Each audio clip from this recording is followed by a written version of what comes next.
Canada does not bow to bullies.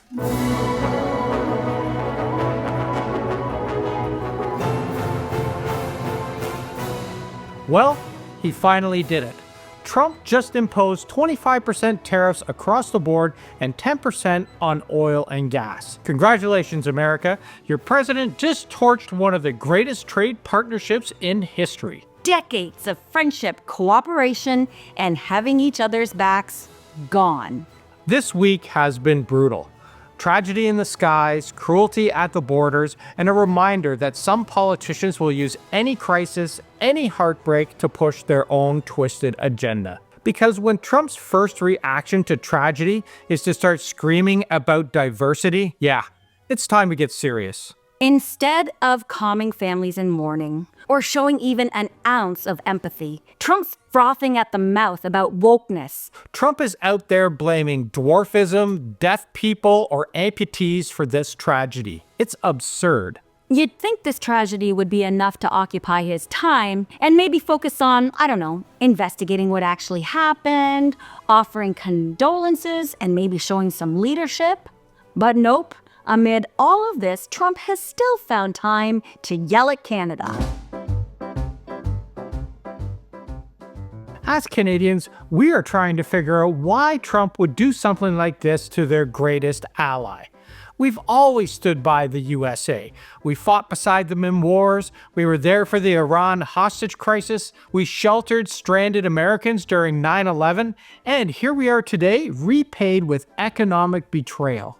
Yeah, he is screaming about border security, making wild claims that Canada is flooding the US with fentanyl and migrants. Let's do some fact-checking on that, shall we? Less than 1% of fentanyl entering the US comes from Canada. Less than 1% of irregular migrants cross from Canada into the United States. So basically, Trump blaming Canada for fentanyl is like blaming Tim Hortons for obesity while stuffing your face with a dozen Krispy Kremes. Trump knows this, but he also knows that yelling loudly makes his mega followers believe he's actually doing something. It's like your house is on fire, but instead of putting it out, you blame the neighbor's sprinkler system for not doing enough. If this is really about border security, the US should be working with Canada, not punishing us. Canada has been doing its part, but instead of cooperation, Trump went straight to economic warfare. If Trump wants to treat Canada like an enemy, then maybe it's time we start weighing our options. Like, say, joining forces with Denmark and hopping into the EU. Think about it. We already share a land border with Denmark, Hans Island. Remember, we talked about it in a previous video of ours. That's right, Dave. Hans Island is located between Nunavut and Greenland. It is literally a land border between Canada and Denmark. So let's be honest. We've got more in common with Scandinavia than we do with MAGA America. Plus, we're both Arctic nations. We love good healthcare and prioritize innovation.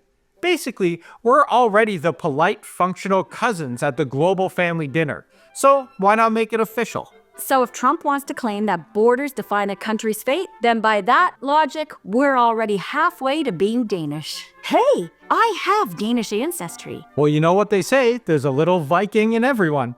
Think about it for a second. Instead of dealing with the tariff turds games and lack of logic, we could be enjoying EU trade benefits, free movement, and actual economic stability. Pair that with taking down the interprovincial trade borders, and you got a winner. If Trump wants an economic war, he's got one. And you know what? We've never seen so much Canadian pride. Yes, Canadians are selling our Florida houses, canceling trips to the United States, and coming together to buy Canadian.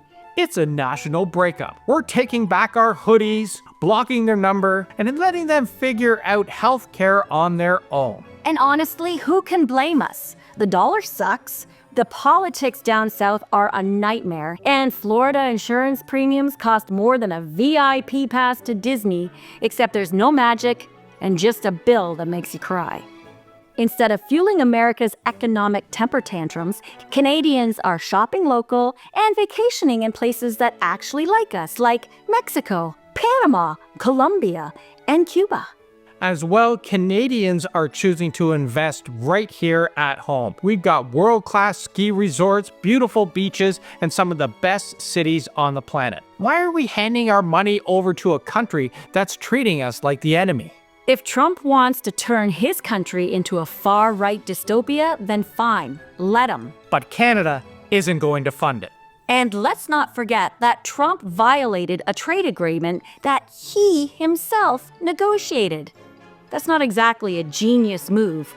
Trump is a baby, and you have to walk on eggshells around this guy. And you know what? That is terrifying, because this man-child has the nuclear codes. Say what you want about Trudeau, but his team is doing a stellar job at handling this diplomatically. Because if they hurt Trump's feelings, God knows what he would do. The race is really heating up to replace Trudeau. And let's be real, this isn't just about picking a new Liberal leader, this is about making damn sure that Canada doesn't go full MAGA. So if we want to avoid turning Canada into a discount version of Florida, we need a leader who actually understands how to fight back. And for us, that's Mark Carney. Because let's face it, if Trump is already threatening economic war on Canada, we need a prime minister who knows how to hit back. And Carney isn't just any economist. He's the guy who ran the Bank of Canada and the Bank of England. And if Trump is going to continue this for the next 4 years, then we need someone who can navigate these disasters like a pro. The US is not looking good. And guess what? We're stuck living right next door. Billionaires are buying up media companies, they're backing Trump, and they're feeding the masses a steady diet of propaganda. Trump literally owns his own media company now. He's handing out stock shares like it's a Mar-a-Lago door prize. And actually, people have no idea where to get news anymore. While CNN and Fox News just hand a microphone to right-wing nut jobs and let them freestyle like it's open mic night at a bar. And meanwhile, Elon Musk and Mark Zuckerberg, two guys who once pretended to be neutral tech bros, are now pandering so hard to the right that they might as well be hosting CPAC. And if you think this is just about Trump, think again. We're heading straight back into the 1930s, where media was openly manipulated by political strongmen. Back then, people ignored the warning signs, and look how that turned out.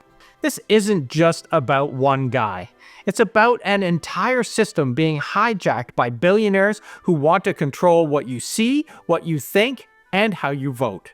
And if you think that this kind of billionaire-backed media takeover is just an American problem, think again. Enter Pierre Polievre, a guy who's watched Trump's playbook like it was his favorite Netflix series, and he's binge-watching and taking notes.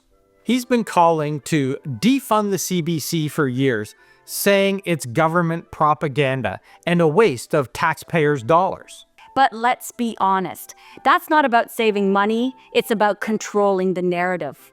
Think about it.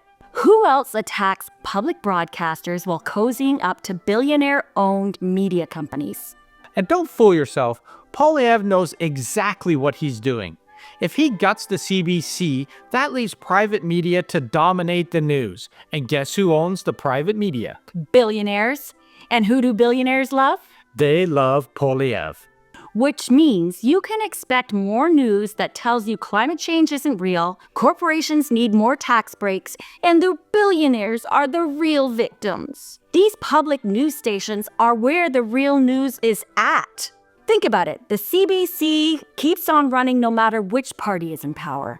Meanwhile, Fox News North will be running full-time coverage on why Trudeau is the devil and how Pierre Polievre is basically Jesus in glasses.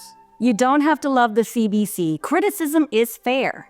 But defunding isn't about fixing. It's about making sure there's nothing left but right-wing mouthpieces. I think we can all agree that Canada doesn't need more Murdoch-style media. We need strong public broadcasters that hold all politicians, regardless of party, accountable. And that's exactly why authoritarians and wannabe strongmen hate countries like Canada. Because they can't buy us off.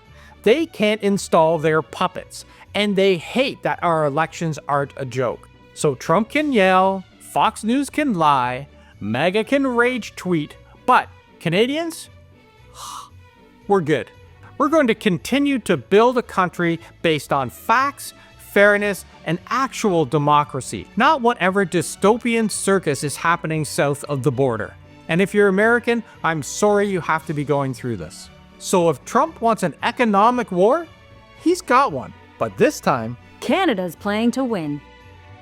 Hey everyone, help us get to 100,000 subscribers by clicking on the subscribe button and the bell to get notifications. and don't forget to leave a comment and let us know how you feel, whether you love what we had to say or whether you hate what we had to say. We want to hear what you had to say.